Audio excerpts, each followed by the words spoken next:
Hello, I'm Nathan Butt. This is Psychology Assignment 2 for the DCF Level 3 Development and Coaching Fitness. First thing I'm going to talk about is another example of arousal. For an example, really, you can have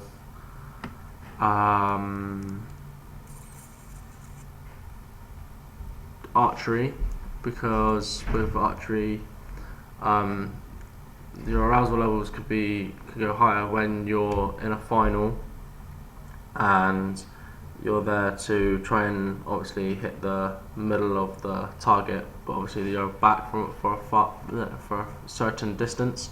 So the further you are back, the harder it's going to be, because you've got to take into account for the wind and the weather conditions, and also the crowd as well. So you're going to be really nervous from the pressure of the final, and also pressure from the crowd as well, and everything that's going to be there. So your arousal levels from the distance and how hard it's going to be for the to hit the target, is your arousal levels are going to be quite high.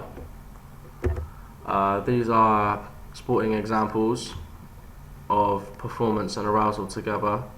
So as you can see, with darts, you'd have a really low arousal level for darts, because the concentration levels are going to be quite high as well, because you've got to obviously try and have a steady hand, have the breathing rate quite low to be able to hit the bullseye and triples and 20s and everything. Football, you'd have still a good performance, but you'd eventually come up, you'd peak at your arousal and then you would drop down. And the same for weightlifting as well.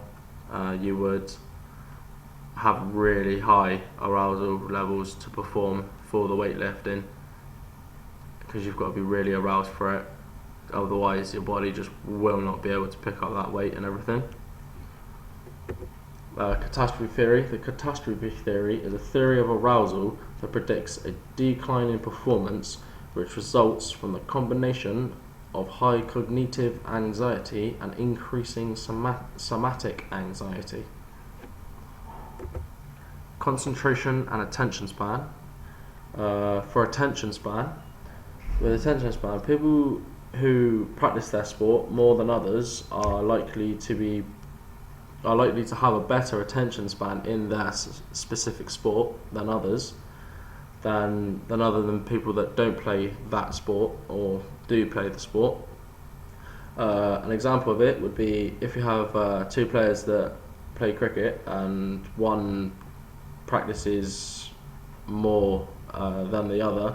The person that has practiced the most will have the better performance, unlike the other person who will not have trained as much, only goes to say training once a week or twice a week, and doesn't train outside to improve his own performance.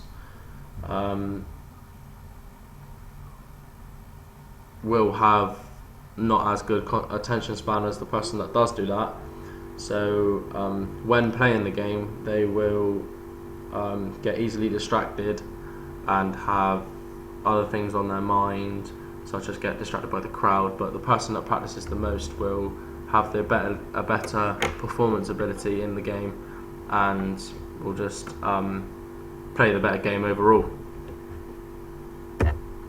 Thank you.